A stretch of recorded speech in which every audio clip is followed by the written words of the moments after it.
नमस्कार, आप देख रहे हैं IBC 24। मैं हूं आपके साथ विजय कुमार पंड्या। छत्तीसगढ़ की बात में आप सभी का स्वागत है। पूर्व मुख्यमंत्री रमन सिंह की दिल्ली यात्रा और पिछले एक हफ्ते में प्रधानमंत्री नरेंद्र मोदी और राष्ट्रीय अध्यक्ष JP नड्डा समेत कई मंत्रियों से हुई उनकी मुलाकात को लेकर छत्तीसगढ़ में अटकलों का बाजार गर्म है और खास तौर पर रमन सिंह के कद और पार्टी में उनकी भूमिका को लेकर कयास लगाए जा रहे हैं।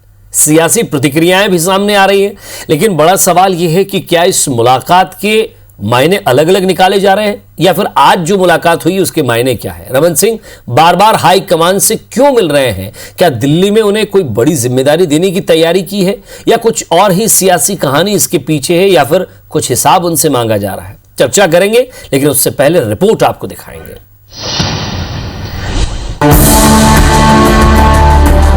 पीएम मोदी और पूर्व मुख्यमंत्री रमन सिंह की मुलाकात की ये तस्वीर दिल्ली की है। शुक्रवार को हुई इस मुलाकात को लेकर हजारों किलोमीटर दूर रायपुर में अटकलों का दौर शुरू हो गया है।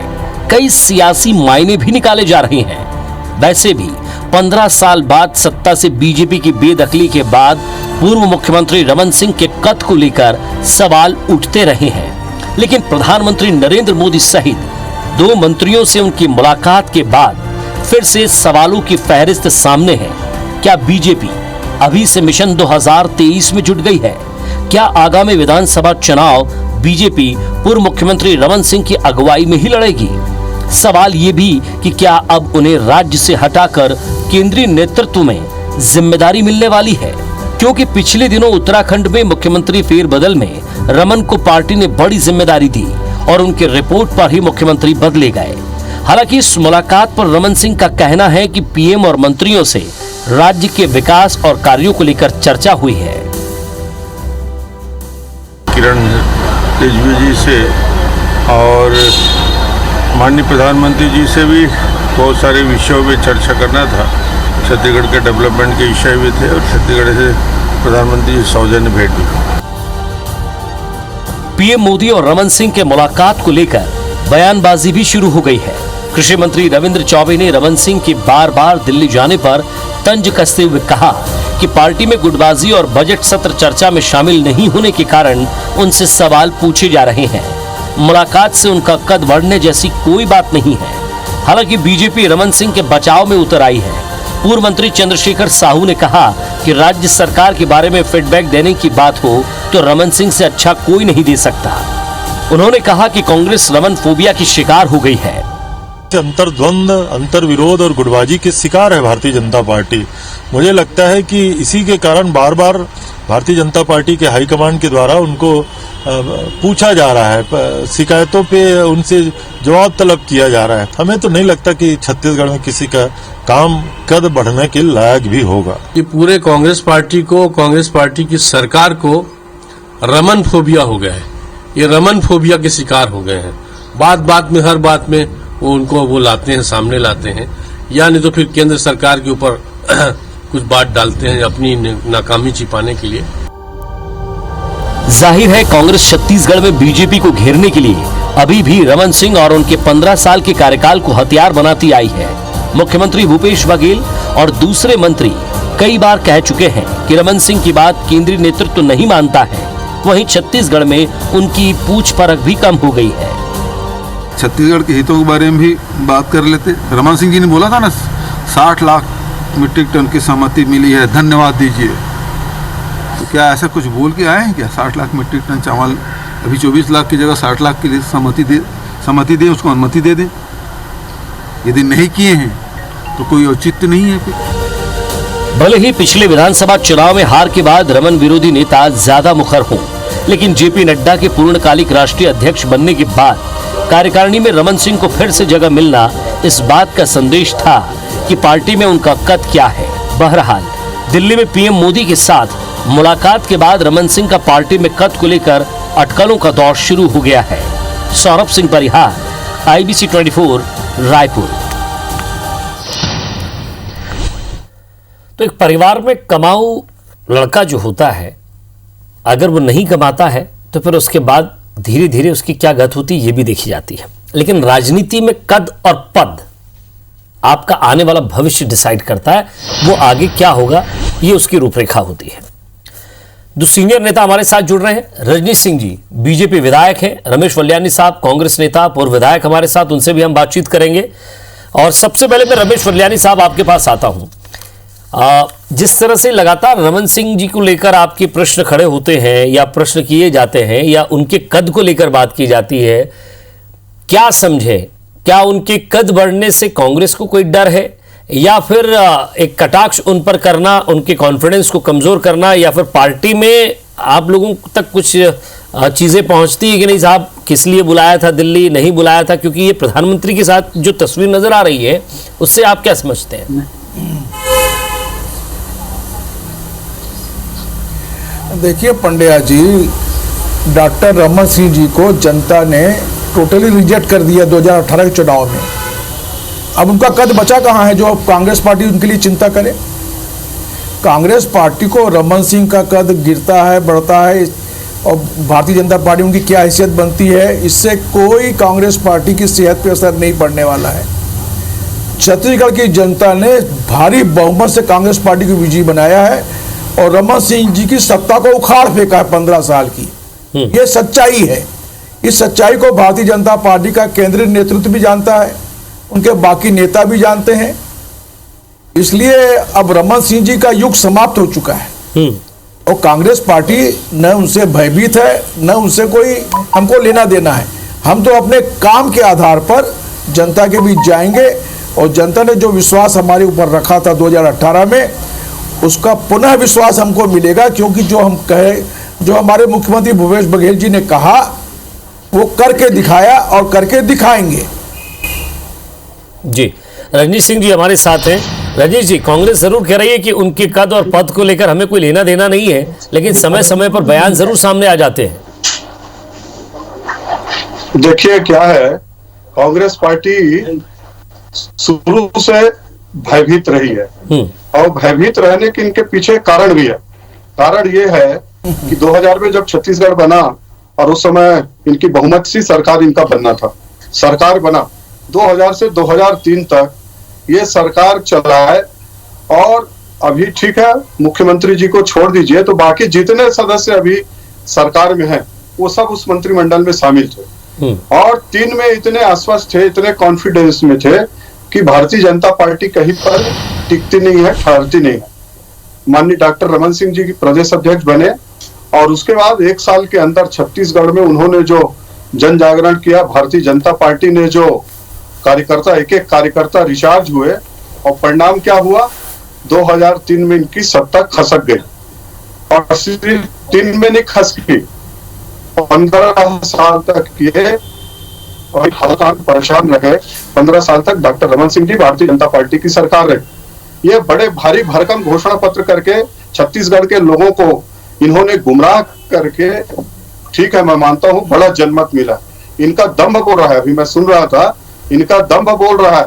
अरे अपने पार्टी के बारे में सोच लो, 2 राज्य में सिमट गए हो, 2023 में क्या हसर होगी कहा नहीं जा सकता। अपने राष्ट्रीय स्तर के नेताओं को देखिए क्या हसर कर दिया है इस देश ने, और एक राज्य में जीत कर 15 साल बाद 2.5 साल के अंदर सिमट गए थे 2 सीट पर। आप 45-44 में आ गए हैं। 1984 में 415 था और वल्यानी जी याद करिए, अभी 10 साल से नेता विपक्ष नहीं बन पा रहे। आप लोग भी 2 सीट पे आ चुके थे, इस बात को याद रखना। अटल बिहारी वाजपेयी जैसे प्रधानमंत्री चुनाव हार गए थे 2004 में। बिल्कुल शाइनिंग इंडिया की बात कर रहे थे। अटल जी ने कहा था शाइनिंग इंडिया समाप्त हो गया था, कमल खिलेगा, पूरी शाइनिंग चमक खत्म हो गई थी। तो ऐसा है, ये तो जनता जनार्दन जानती है, सब समझती है। छत्तीसगढ़ में आपकी स्थिति 2000 देश भर में तोड़ फोड़ करके सत्ता ला रहे हो। 2 साल अभी रहिए, विधायकों को तोड़ फोड़ करना, खरीदना, यही आपकी रणनीति है। आत्ममुक्त रहिए और डर जो है ना। जी चलिए, मैं आप दोनों को रोकता हूँ। रमेश वल्यानी साहब, जो कांग्रेस लगातार जो बयानबाजी करती है या कुछ नेता जो बयान देते हैं, सीएम से लेकर तमाम लोगों ने बयान दिए हैं। 15 साल जो व्यक्ति सीएम रहा हो, बीजेपी की कमान संभाली हो, साथ ही साथ जेपी नड्डा जब राष्ट्रीय अध्यक्ष बने तब उनकी कार्यकारिणी में भी वो शामिल हो, सवाल ये है वो भी छत्तीसगढ़ से केवल एक नेता। आप ये देखिए कि कम से कम उस नेता को लेकर जो बयान आते हैं, या ये कहा जाता है कि कद कम हो गया है, आपको लग रहा है वाकई कद कम हो गया है, या आप लोग उस कद को बयान से कम करने की कोशिश कर रहे हैं, या फिर वाकई आप तक ये सूत्र हैं आपके ऐसे कि नहीं साहब दिल्ली बुलाया जाता है, फटकारा जाता है कि आपने ये काम नहीं किया या गुटबाजी चल रही तो आप क्या कर रहे हैं?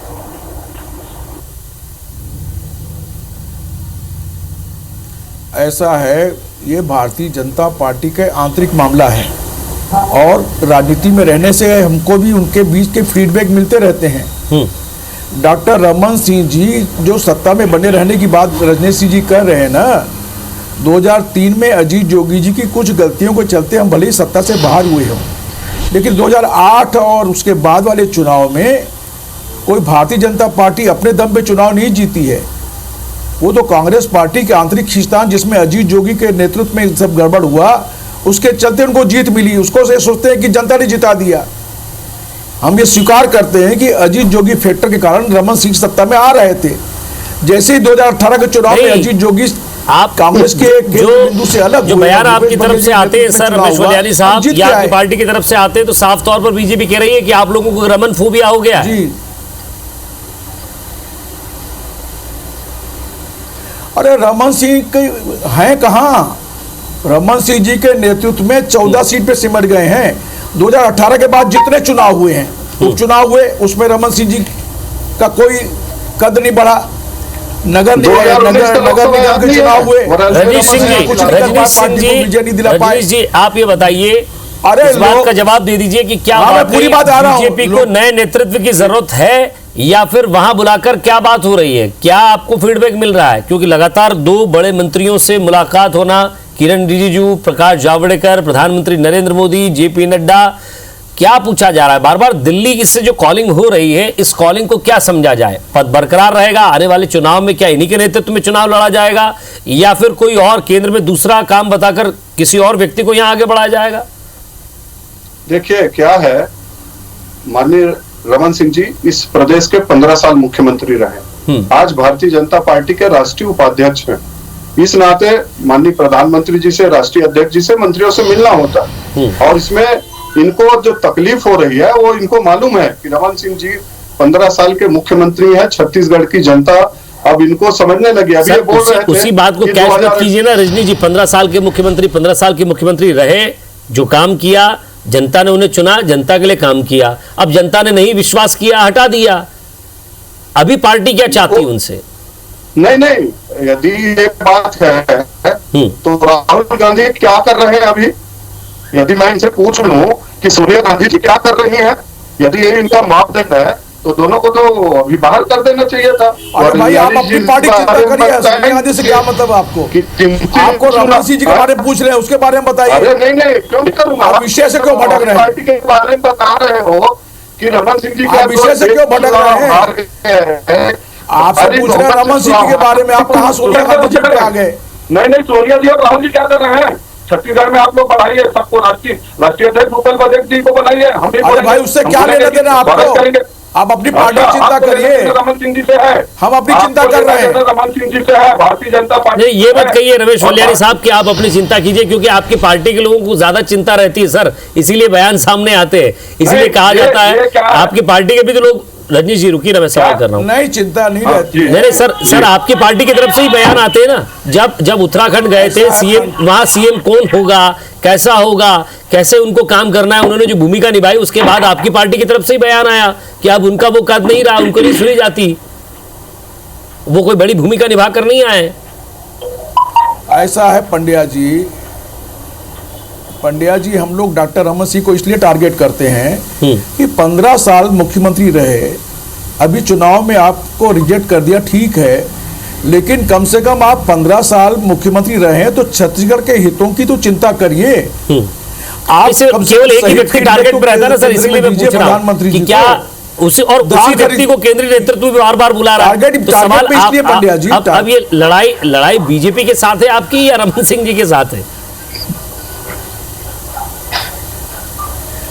नहीं, सवाल ये है डॉक्टर रमन सिंह जी ट्विटर के हैंडल से भ्रम फैलाने का काम करते चलिए हैं। धान चलिए, मैं खरीदी इस पर को, राजीव और ज्यादा गांधी चर्चा को करेंगे। लेकर। रजनीश जी आपसे सब कुछ सवाल कर रहा था, साथ ही साथ जो कद को लेकर बार बार कांग्रेस हमला करती है, क्या आपके यहाँ वाकई में कद को लेकर कोई चर्चा हो रही है, पद को लेकर कोई चर्चा हो रही है? भारतीय जनता पार्टी कार्यकर्ता आधारित पार्टी है और हमारी पार्टी एक संगठनात्मक दृष्टि से बहुत मजबूत पार्टी है। इसलिए भारतीय जनता पार्टी में हर कार्यकर्ता का पद बहुत बड़ा होता है और हमने देखा है, मैं बहुत सारे उदाहरण दे सकता हूं कि हमारे सामान्य कार्यकर्ता मुख्यमंत्री बने, केंद्रीय मंत्री बने, प्रधानमंत्री बने, सब उदाहरण है, राष्ट्रीय अध्यक्ष बने। हमारे यहाँ कद और पद की कभी चर्चा नहीं होती।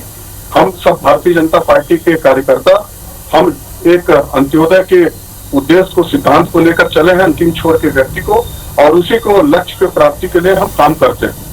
लेकिन कांग्रेस जो है सत्ता में आने के बाद उनको ये लगता है कि आने वाले समय में कैसे रमन सिंह जी को छवि को नुकसान पहुंचाए। इनको लगता है कि शायद रमन सिंह जी वो व्यक्ति हैं जो हमको हिलाकर यहाँ से वहां फिर करने वाले, इसलिए इनकी कोशिश रहती है और ये खुद भ्रमित हैं, ये इतने कंफ्यूज्ड हैं।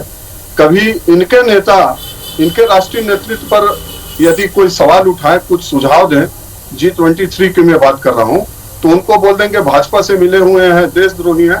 तो इस तरह की बात करने वाले लोगों से आप क्या उम्मीद कर सकते हैं? ये कोई स्वच्छ राजनीतिक बात तो करते नहीं। इनकी गरिमा देख लीजिए कि किस तरह की भाषा, शब्दों का इस्तेमाल करते हैं। और दरअसल इनकी मुख्य समस्या जो है वो ये है कि इतने बड़े बड़े घोषणा कर दिए हैं, ये फंस चुके हैं। छत्तीसगढ़ का हाल बेहाल है हर वर्ग में, इसलिए चाहते हैं तो आग्रह करें ना, रमन सिंह जी से करें, भारतीय जनता पार्टी से, कि मोदी जी के पास चलना है और हमारे अमित शाह जी के पास चलना है, समस्या हमारे पास है, आप भी आग्रह करिए। विधानसभा में बोलेंगे, टीवी डिबेट में बोलेंगे कि भारतीय जनता पार्टी के 9 सांसद है, क्यों नहीं साथ दे रहे? आग्रह तो करिए, लोकतंत्र स्वस्थ लोकतंत्र है ना। आप बोलिए कि भाई आप, हम सांसदों की जरूरत है, रमन सिंह जी की जरूरत है, अब हमको केंद्रीय जो भारतीय जनता पार्टी के नेताओं से रमेश वल्यानी साहब, राज्य के हित के लिए सहयोग करवाइए। एक बार बोले नहीं है, एक बार बैठक नहीं किया है, हम इनके पास जाए नारियल माला लेके कि हम लोग को बुलाओ करके। पंड्या जी, मुझे लगता है कि भारतीय जनता पार्टी के नेताओं को छत्तीसगढ़ की जनता के प्रति कोई चिंता ही नहीं है। उनको केवल राजनीति की रोटियां सेकना है। अरे 2.5 करोड़ जनता के पेट का सवाल है, यहाँ किसानों के पेट का सवाल है, यहाँ धान खरीदी इतनी हुई है उसका उपयोग का सवाल है, धान खरीदी से हमको इथेनॉल बनाना है उसकी परमिशन का सवाल है। आपने कहा था 60 लाख मीट्रिक टन खरीदेंगे और रमन सिंह जी ने उस समय कहा था कि भूपेश बघेल जी को धन्यवाद देना चाहिए, और वो 60 लाख मीट्रिक टन का हो गया 24 लाख मीट्रिक टन। तो डॉक्टर रमन सिंह जी जाकर दिल्ली में बात करते हैं तो बोलते हैं ना साहब कि छत्तीसगढ़ के किसानों के हित में जरूरी है कि आप 60 लाख मीट्रिक टन लें।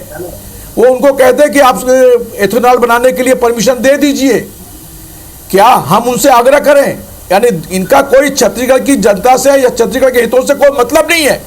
इससे साफ जाहिर है भारतीय जनता पार्टी को सिर्फ राजनीति करनी है और ये आदर्श की बात न करें। जितने जगह राज्यों में दूसरी पार्टी सरकार रही है वहाँ के विधायकों को तोड़फोड़ करना, उनके घरों में छापे मार के उनको अपने पाले में करना, यही इनका रणनीति का हिस्सा रहा है। ये आदर्श की बातें करते हैं। अभी तमिलनाडु में कमल हसन एक नई पार्टी बनाए हैं, जैसे अनाउंस किया उनके यहाँ छापा लग गया इनकम टैक्स का। यानी जो इनके साथ आए वो ईमानदार नहीं। तो मैं यही तो पूछ रहा हूँ सर, अगर रमन सिंह जी वहां पहुंचे हैं, प्रधानमंत्री जी के पास पहुंचे हैं, तो जो आप कह रहे हैं कि शायद हो सकता है आपकी सरकार जिस तरह से लगातार पैसा जो मांग रही है, आप कह रहे हैं कि पैसा नहीं आ रहा है, केंद्र की तरफ से राशि अटकी हुई है, कई चीजों को लेकर राशि अटकी हुई है, तो या तो वो इन्फॉर्मेशन देने गए होंगे कि साहब दे दीजिए, या फिर ये इन्फॉर्मेशन भी हो सकती है जो राजनीतिक अटकल है कि ब्रेक लगा के दीजिए, थोड़ा लेट दीजिए, या फिर ये कि दीजिए ही मत। क्या लग रहा है आपको? पंड्या जी, डॉक्टर रमन सिंह जी यदि राज्य के हित में कोई निर्णय लेके आते हैं ना, तो वो पहले श्रेय लेने के लिए पहले प्रेस को बयान देते हैं। वो तो कान फूंक के आते हैं कि साहब राजीव न्याय योजना का पैसा बोनस का है, क्योंकि वो गोयल साहब यही बोल रहे हैं कि आप बोनस दे रहे हैं इसलिए हम धान की खरीदी नहीं करेंगे। तो रमन सिंह तो वहां और भ्रम फैलाकर छत्तीसगढ़ के किसानों को पेट पे लात मार रहे हैं। ये कोई अच्छा काम नहीं कर रहे हैं। रजनीश जी जवाब दीजिएगा, क्या वाकई वो प्रदेश का डाटा लेकर पहुंचते हैं या फिर भ्रम फैलाने पहुंचते हैं? क्योंकि रमेश वल्यानी साहब तो साफ कह रहे हैं बतौर कांग्रेस देखिए- प्रतिनिधि की वो तो भ्रम फैलाने जाते हैं वहां। पांड्या जी, पहले माननीय वालनिया जी वरिष्ठ नेता है, उनके कुछ बातों का जवाब दे दूं। अभी जब वो बोल रहे थे तो लग रहा था कांग्रेस पार्टी पूरी नैतिकता से भरी पार्टी, सुचिता की बात करने वाली। भारतीय जनता पार्टी विधायकों को तोड़ रही है। अरे वालनियानी जी, आपने मुख्यमंत्री सहित सबको अपनी पार्टी में शामिल कर लिया था। हरियाणा में शुरुआत आपने की थी, 100 बार से ज्यादा 356 धारा लगाए हैं। दूसरी बात, वोट फॉर नोट। तो इतिहास से सबक सीखा जाता है कि इतिहास से सबक दोहराया जाता है, ये बता दीजिए। लोकसभा में जो किए थे ना झारखंड मुक्ति मोर्चा कांड, वो आज भी लोगों को मालूम है। इसलिए ऐसा काम नहीं किए रजनीश जी कि छापा लगाते थे सीबीआई का, ईडी का। शिवराज जी बोले थे 100 चूहे खा के बिल्ली हज को चली। अरे मान लीजिए हम यदि कुएं में कूदेंगे, आप भी कुएं में कूदेंगे क्या? खा के बिल्ली हज को चली। नहीं, पर ये तो जरूर पता लगाएंगे ना साहब क्यों कूदे थे भाई। वो रमेश वल्यानी साहब, आप जिस तरह से कह रहे हैं तो क्या लग रहा है? अब मैं वही तो पूछ रहा हूँ। आपने कमल हसन जी का जिक्र किया, हालांकि मैं इस बात पे नहीं जाऊंगा, ये डिबेट का विषय नहीं है। सीबीआई के छापे, आईटी के छापे जो आप बात कर रहे हैं, क्या क्यों ऐसा डर क्यों लग रहा है? रमन सिंह जी अगर वहां जा रहे हैं तो कांग्रेस के या बाकी लोगों में डर है क्या? नहीं, क्या ऐसा कुछ हो सकता है? रोज पढ़ रहे हैं, डर नहीं है। तो पूछ रहा हूँ सर, ये हिटलर शाही है। ये आप इंडिकेशन दे रहे हैं क्या सर? प्रधानमंत्री हिटलर के पद चिन्हों पर चल रहे हैं। पांड्या जी, नहीं, इंडिकेशन क्या दिख रहा है? हिटलर शाही है। राष्ट्रपति 2 बजे रात को राष्ट्रपति को उठा के नींद से महाराष्ट्र का राष्ट्रपति शासन उठवा लिया जाता है 2 बजे रात को। ऐसे क्या इमरजेंसी है? चलिए सर, महाराष्ट्र के रोक रहा हूं रणनीश जी, आपको भी रोक रहा हूं, रमेश वल्यानी साहब आपको भी रोक रहा हूं। लेकिन सवाल ये है कि अगर किसी व्यक्ति के राजनीतिक पद और कद में बढ़ोतरी होती है या फिर बार बार केंद्रीय नेतृत्व उस पर भरोसा जताता है, तो स्वाभाविक सी बात है प्रदेश में जो सरकार है उसका भी अपना एक दायित्व है। वो भी एक राजनीतिक पार्टी है, उनकी तरफ से कोई ना कोई बयान या छींटाकशी जरूर होती है। लेकिन रमन सिंह एक ऐसे व्यक्तित्व की धनी है जिन्होंने 3 बार बतौर मुख्यमंत्री वो रहे हैं। लेकिन सवाल ये कि अब पार्टी उनके साथ किस पद के साथ न्याय करती है, आने वाले चुनाव में उनको क्या पद मिलता है या क्या जिम्मेदारी मिलती है, या वाकई उनके नेतृत्व में चुनाव लड़ा जाता है। ये पूरी बहस इस पर थी। बहुत बहुत शुक्रिया आप दोनों का हमारे साथ जुड़ने के लिए और बातचीत के लिए। नमस्कार।